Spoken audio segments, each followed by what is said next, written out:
Septembre 2025 restera dans les annales automobiles. Pendant que l'industrie européenne se débat avec des normes CO2 impossibles et des ventes électriques en chute libre, Suzuki vient de prendre une décision qui fait l'effet d'une bombe. Le constructeur japonais arrête purement et simplement l'hybride intégral sur ses modèles phares Vitara et S-Cross. Fini le système full hybride, place au bon vieux thermique assisté par du mild hybride 48 volts. Cette annonce du constructeur japonais tombe au moment où Tesla s'effondre de 45% en Europe.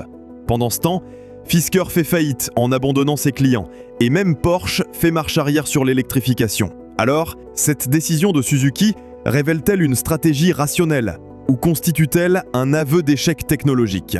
Pour décrypter ce choix radical, nous devons plonger dans les dessous techniques d'une industrie qui découvre enfin ses limites structurelles. Ce revirement spectaculaire de Suzuki ne s'explique pas seulement par des considérations commerciales. Il révèle les failles profondes d'une technologie hybride mal maîtrisée que le constructeur japonais a tenté d'imposer sans succès depuis 2022. Le système full hybride Suzuki était-il vraiment à la hauteur des promesses marketing? L'analyse technique révèle une réalité bien différente des annonces officielles. Le système full hybride Suzuki reposait sur un moteur essence 1,5 litre dual-jet de 102 chevaux, assisté par un moteur électrique de 33 chevaux, pour une puissance au système annoncée de 116 chevaux. Sur le papier, cette configuration paraissait correcte, mais dans la réalité quotidienne, c'était une toute autre histoire qui se jouait. Cette boîte robotisée AGS à 6 rapports constituait le premier défaut majeur du système. Dès les premiers essais journalistiques en 2022, les spécialistes automobiles ont pointé du doigt ces défauts chroniques. Des à-coups permanents transformaient chaque trajet en succession de secousses désagréables. Les lenteurs énervantes de passage des rapports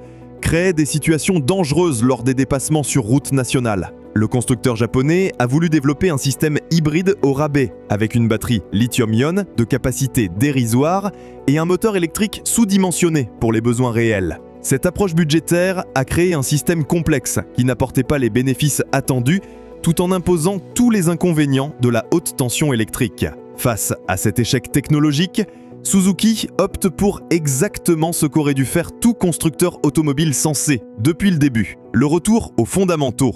Avec le système mild hybride, 48 volts, couplé au moteur 1,4 litre booster jet turbo de 129 chevaux et 235 Nm de couple, disponible dès 1500 tours par minute.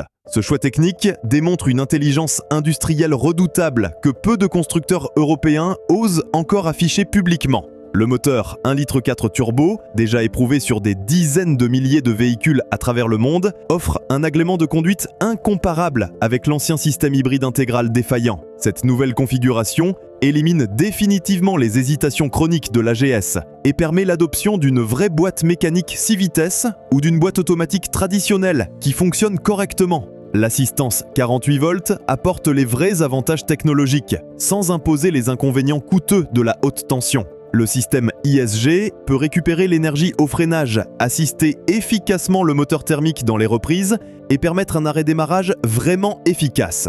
Toutes ces fonctions sont assurées par une batterie 48 volts qui coûte 10 fois moins cher qu'un pack haute tension et qui ne nécessite aucune infrastructure spécialisée pour la maintenance courante. Les chiffres de consommation réelle parlent d'eux-mêmes et contredisent les promesses marketing initiales. Les dernières études de marché européennes révèlent des chiffres alarmants pour les partisans de l'électrification forcée. En France, seulement 9% des automobilistes envisagent sérieusement d'acheter un véhicule électrique, selon plusieurs enquêtes récentes. Ce pourcentage chute même à 6% quand on interroge les acheteurs de véhicules neufs sans subvention publique importante. Le même rejet touche l'hybride coûteux, face à un écart de prix systématique de 3 000 à 4 500 € entre la version full hybride et la version mild hybride du Vitara. Les clients français optent massivement pour la seconde option quand les deux technologies sont disponibles simultanément. Cette préférence commerciale massive valide complètement la décision stratégique de Suzuki. Les acheteurs ont développé une intelligence commerciale que les constructeurs européens refusent encore d'admettre. Cette différence de prix tarifaire ne se justifie par aucun avantage réel, mesurable au quotidien. La situation empire même sur le marché de l'occasion, où les versions full hybrides décotent plus rapidement que les versions mild hybrides équivalentes. Les acheteurs d'occasion plus pragmatiques que les primo-acquéreurs anticipent déjà les coûts de maintenance élevés d'un système haute tension vieillissant après 5 à 7 ans de service. Suzuki a également compris que le contexte réglementaire français évolue discrètement en faveur des motorisations thermiques optimisées. La fin programmée du bonus écologique classique, la hausse de la TVA sur l'électricité de 10% à 20% depuis le 1er août 2025, tout concourt à réduire l'attractivité artificielle des motorisations électrifiées lourdes et coûteuses. Pendant ce temps, les normes Euro 7 se montrent finalement moins contraignantes que les menaces initiales pour les moteurs thermiques correctement optimisés. Cette évolution réglementaire, discrète mais réelle, permet aux constructeurs pragmatiques de miser sur des technologies éprouvées plutôt que sur des paris technologiques hasardeux. Cette décision courageuse de Suzuki révèle quelque chose de beaucoup plus profond que de simples considérations techniques. Partout en Europe et aux États-Unis, les constructeurs découvrent que la transition forcée vers l'électrique constitue un piège économique et technologique dont ils peinent à sortir sans perdre la face publiquement. Combien d'autres constructeurs oseront avouer qu'ils se sont complètement trompés de direction technologique ? Suzuki, en tant que constructeur japonais moins soumis aux pressions politiques bruxelloises, peut se permettre cette lucidité stratégique salvatrice. Le groupe ne dépend pas d'actionnaires européens qu'il faut rassurer avec du greenwashing coûteux. Suzuki n'a pas contracté de subventions étatiques, qui créent une dépendance financière dangereuse envers les politiques publiques changeantes. Le constructeur n'a pas non plus de quotas électriques impossibles à tenir, qui l'obligent à brader des véhicules électriques déficitaires. Cette indépendance stratégique permet à Suzuki de prendre la seule décision industrielle rationnelle, développer et commercialiser exactement ce que souhaitent vraiment les clients, plutôt que ce qu'imposent les bureaucrates déconnectés des réalités du terrain automobile. Un aspect souvent négligé mais absolument crucial de cette décision concerne l'impact majeur sur l'après-vente automobile. Les systèmes full hybrides nécessitent des formations très spécialisées pour les mécaniciens des équipements de diagnostic extrêmement coûteux et des pièces détachées à prix prohibitif qui plombent les budgets d'entretien. Le système haute tension d'un hybride intégral, c'est concrètement un onduleur électronique sensible, un pack batterie lithium-ion complexe, des câbles spéciaux blindés, des connecteurs haute tension spécifiques.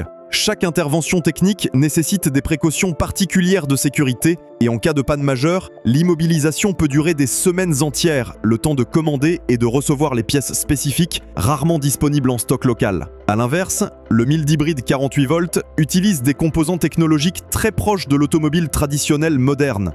Le marché de l'occasion automobile nous enseigne des vérités économiques brutales que l'industrie européenne refuse obstinément d'entendre depuis des années. Une Renault Zoé de 2020, vendue neuve 33 000 € se bradait déjà entre 8 000 et 12 000 € dès 2024. Une Tesla Model 3 de 2021 perd systématiquement 30 à 50% de sa valeur initiale en seulement 3 ans de circulation. Cette décote massive et accélérée s'explique par plusieurs facteurs techniques que connaissent parfaitement tous les professionnels de l'automobile d'occasion.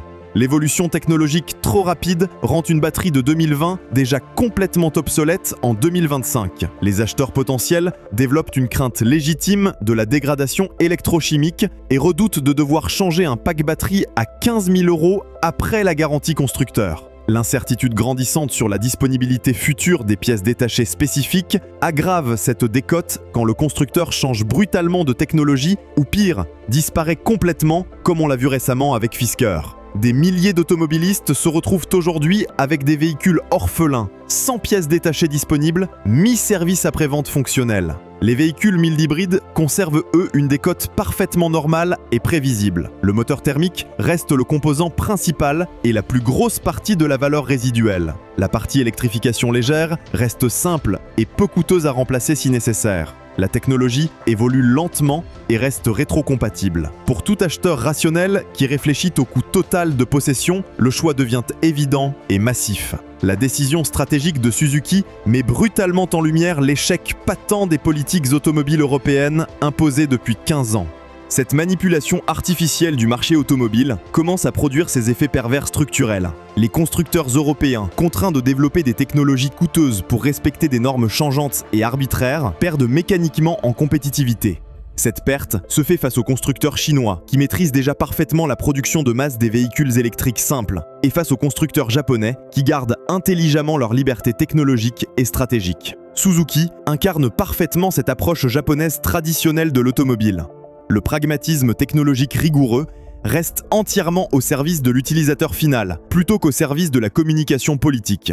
Pendant que les constructeurs européens se lance dans des courses technologiques ruineuses pour satisfaire des réglementations changeantes et contradictoires, Suzuki développe patiemment et méthodiquement ce qui fonctionne vraiment sur le terrain. Cette philosophie industrielle se retrouve concrètement dans tous les aspects de la stratégie opérationnelle du constructeur. Le maintien de la transmission intégrale All Grip sur les modèles mild hybrides, quand d'autres abandonnent les transmissions mécaniques éprouvées pour des systèmes électroniques complexes et fragiles, la conservation obstinée de boîtes mécaniques précises ou d'automatiques traditionnelles efficaces, quand l'industrie européenne impose des ICVT molles ou des robotisées capricieuses à ses clients captifs, Toyota applique exactement la même logique industrielle, avec son entêtement assumé sur l'hybride classique plutôt que sur l'électrique pure, imposée par les politiques. Honda développe méthodiquement ses technologies, à son rythme japonais, sans se laisser dicter sa stratégie par des échéances politiques européennes arbitraires. Cette indépendance stratégique devient progressivement un avantage concurrentiel majeur, à mesure que l'industrie automobile européenne s'enlise toujours plus profondément dans ses contradictions technologiques et commerciales. Cette décision majeure de Suzuki va complètement rebattre les cartes commerciales sur les segments BSUV et CSUV européens. Face au Toyota Yaris Cross et Corolla Cross, vise précisément une clientèle européenne lassée des complications technologiques inutiles et coûteuses. Les acheteurs de SUV familiaux cherchent prioritairement la fiabilité mécanique, l'agrément de conduite quotidien et des coûts d'usage prévisibles sur plusieurs années. Ces clients pragmatiques se moquent complètement des scores d'EcoScore bureaucratiques ou des homologations WLTP complètement fantaisistes qui ne correspondent jamais aux consommations réelles. Le Vitara 1,4 litre Booster Jet mild hybride, avec ses 129 chevaux disponibles, son couple généreux disponible dès les bas régimes, sa boîte manuelle précise ou son automatique efficace et sa transmission All Grip optionnelle, coche méthodiquement toutes les cases d'un SUV familial vraiment réussi. Cette réussite technique s'obtient sans aucune des complications d'un système hybride intégral, techniquement médiocre et commercialement raté.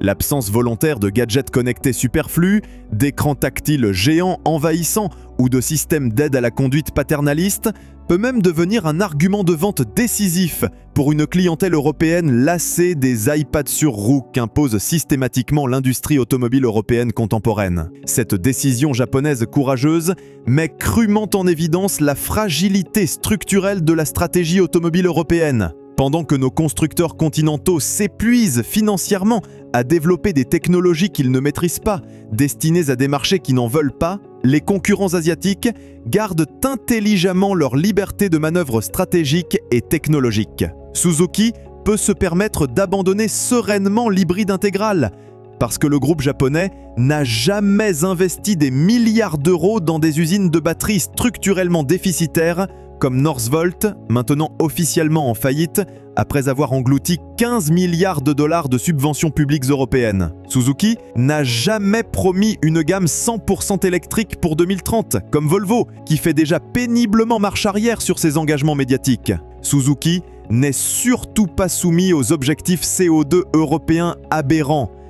Le marché automobile pourrait enfin revenir aux fondamentaux techniques et commerciaux. Les constructeurs qui survivront aux bouleversements actuels ne seront probablement pas ceux qui auront développé les technologies les plus sophistiquées ou les plus médiatiques. Ce seront ceux qui auront su identifier et satisfaire les vrais besoins quotidiens de leurs clients. La fiabilité mécanique éprouvée, l'agrément de conduite réel et le coût d'usage maîtrisé redeviennent des arguments de vente infiniment plus puissants que les gadgets connectés fragiles ou les motorisations exotiques imposées par la mode politique. Dans ce contexte de retour au réalisme, la stratégie industrielle de Suzuki pourrait rapidement faire école européenne. D'autres constructeurs, une fois libérés des contraintes réglementaires absurdes ou des pressions financières artificielles, pourraient redécouvrir progressivement les vertus de l'automobile simple, performante et efficace. Le retour massif au thermique intelligent, assisté par des systèmes électriques légers et éprouvés, représente sans aucun doute l'avenir de l'automobile de masse européenne. Cette évolution se fera en attendant patiemment que les technologies alternatives deviennent vraiment matures techniquement, vraiment abordables financièrement et surtout vraiment désirables commercialement par les clients. Suzuki vient de montrer courageusement la voie du réalisme automobile. Reste maintenant à observer attentivement si l'industrie européenne aura le courage politique et commercial de l'emprunter ou si elle s'enfoncera encore davantage dans l'impasse technologique et commerciale où l'on menait 15 années de décisions bureaucratiques complètement déconnectées de la réalité du marché automobile européen. Suzuki vient de tirer la première balle de cette révolution du bon sens. La guerre des technologies automobiles change définitivement de camp. Les constructeurs européens vont-ils continuer à s'enfoncer aveuglément dans leurs erreurs technologiques et commerciales ou auront-ils le courage de suivre l'exemple japonais avant qu'il ne soit définitivement trop tard pour leur survie industrielle ?